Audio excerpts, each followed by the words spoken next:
Selected works of Mao Tse-tung. 10 Demands on the Kuomintang.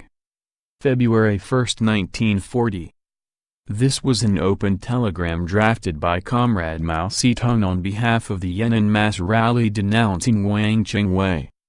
This mass rally against Wang Qingwei, held in Yan'an on February 1, unanimously resolves, in righteous indignation, to denounce his treason and capitulation and to wage the war of resistance against Japan to the very end.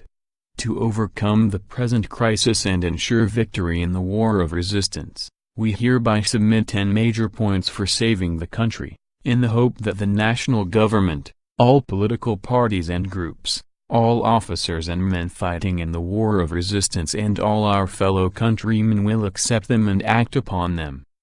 1. Let the whole nation denounce the Wang Qingweis.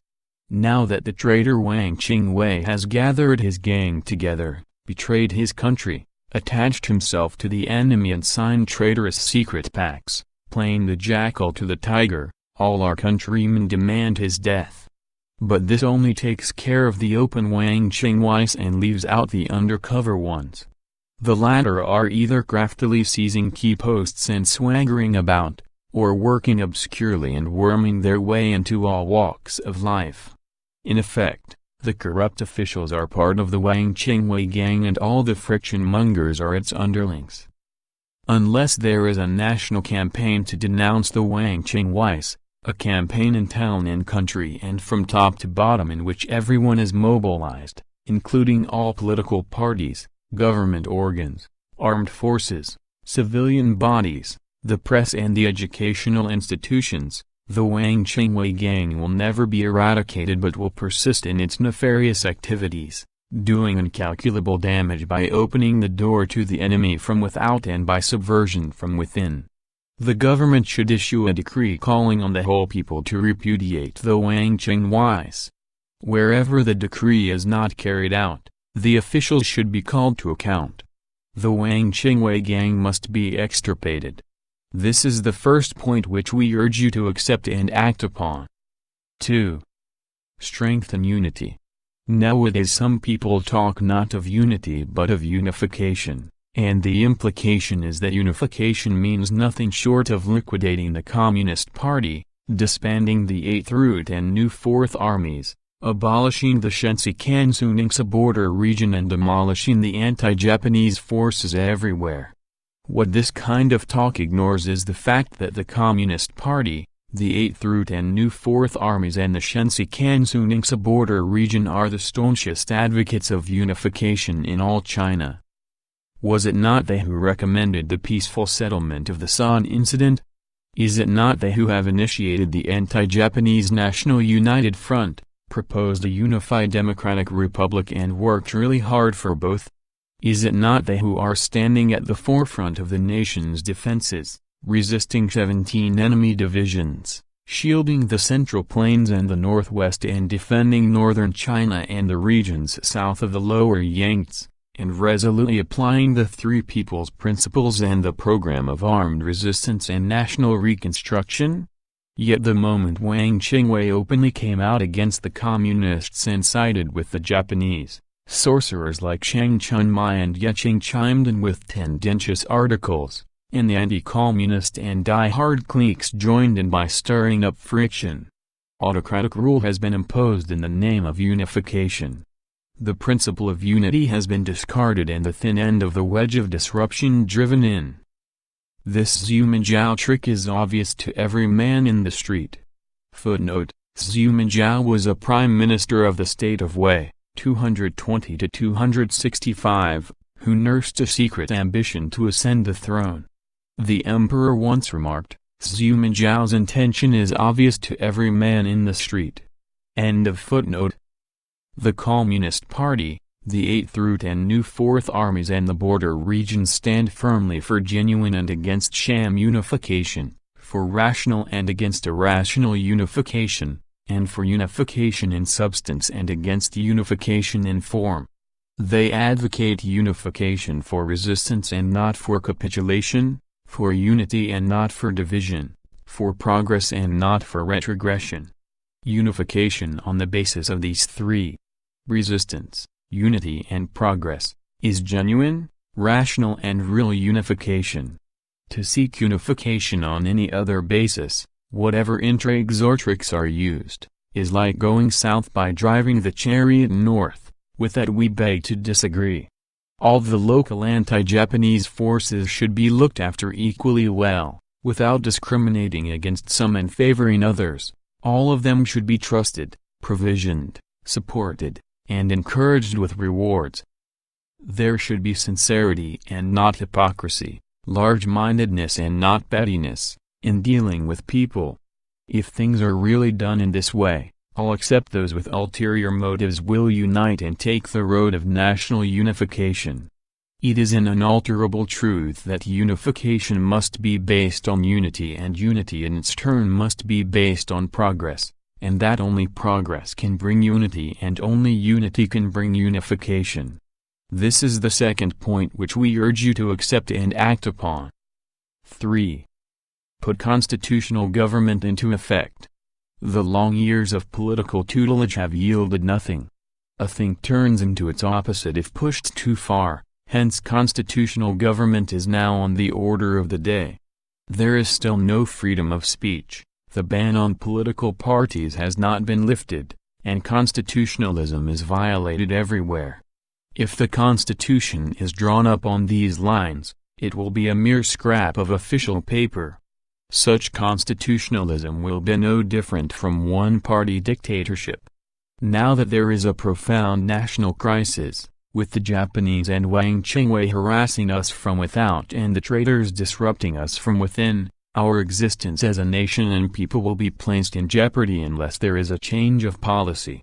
The government should immediately lift the ban on the political parties and encourage freedom of opinion to show that it sincerely intends to put constitutionalism into practice.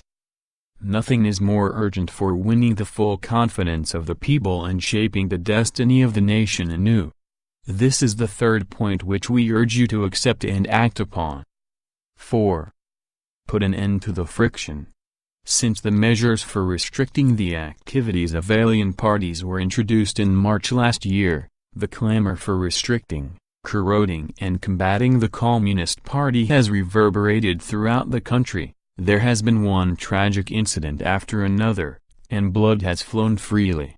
As if this were not enough, the additional measures for dealing with the alien party problem were introduced in October last year. Then there are the directives for dealing with the alien party problem in northwestern, northern and central China.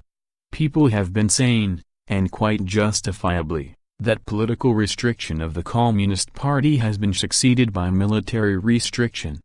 In fact, restricting communism equals anti-communism. And anti-communism is the cunning and pernicious scheme used by the Japanese and Wang Qingwei for subjugating China. That is why the people are suspicious and shocked and are telling one another about it, and are afraid that the bitter tragedy of a decade ago is being reenacted. Matters have gone far enough, with the Pinkyam massacre in Hunan, the Chuaishan massacre in Honan, the attack on the 8th Route Army by Chang Yin-woo in Hopei, the attack on the guerrillas by Qin Kai-yung in Shantung, the ruthless slaughter of between 500 and 600 communists by Cheng Zhuhai in eastern Hebei, the large-scale assaults on the garrison forces of the 8th Route Army by the Central Army in eastern Gansu and, more recently, the tragedy in Shanxi where the old army attacked the new army and invaded positions held by the 8th Route Army. If such incidents are not immediately prohibited, both sides will be doomed, and what hope will there be then of victory over Japan? For the sake of unity in the war of resistance, the government should order the punishment of all the perpetrators of these massacres and announce to the whole nation that no such incident will be allowed to recur. This is the fourth point which we urge you to accept and act upon. 5. Protect the youth. Concentration camps have recently been set up near San, and people have been horrified to learn that more than 700 progressive young people from the northwestern and central provinces have already been interned there, subjected to mental and physical bondage and treated like convicts. What crime have they committed to deserve such cruelty? Young people are the cream of the nation, and the progressive ones in particular are our most precious asset in the war of resistance. Everyone should enjoy freedom of belief. Ideas can never be suppressed by force of arms.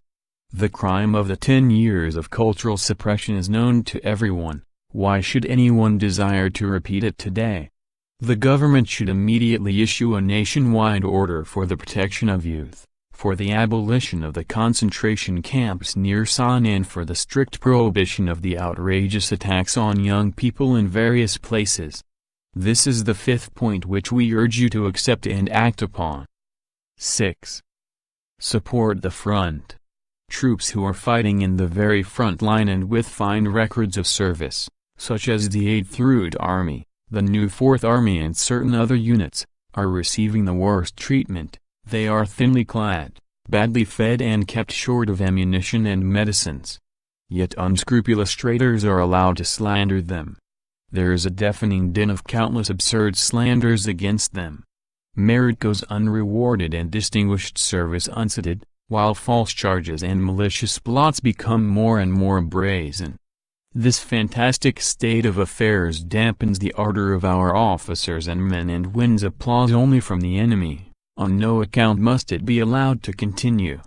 To lift up the hearts of the troops and so help the war, the government should adequately provision the front-line troops who have good service records and at the same time strictly prohibit the treacherous slanders and accusations against them. This is the sixth point which we urge you to accept and act upon. 7. Proscribe the Secret Service. People are comparing the Secret Service agents to Chu Xing and Lai Chunchen of the Tang dynasty and Wei Chengjian and Liu Qin of the Ming dynasty because of their lawlessness and violence.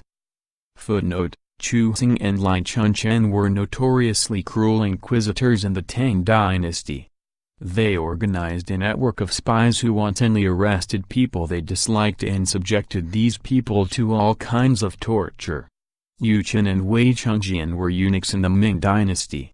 The first was a favorite of Emperor Wu's, in the 16th century, and the second of Emperor Sit's, in the 17th century.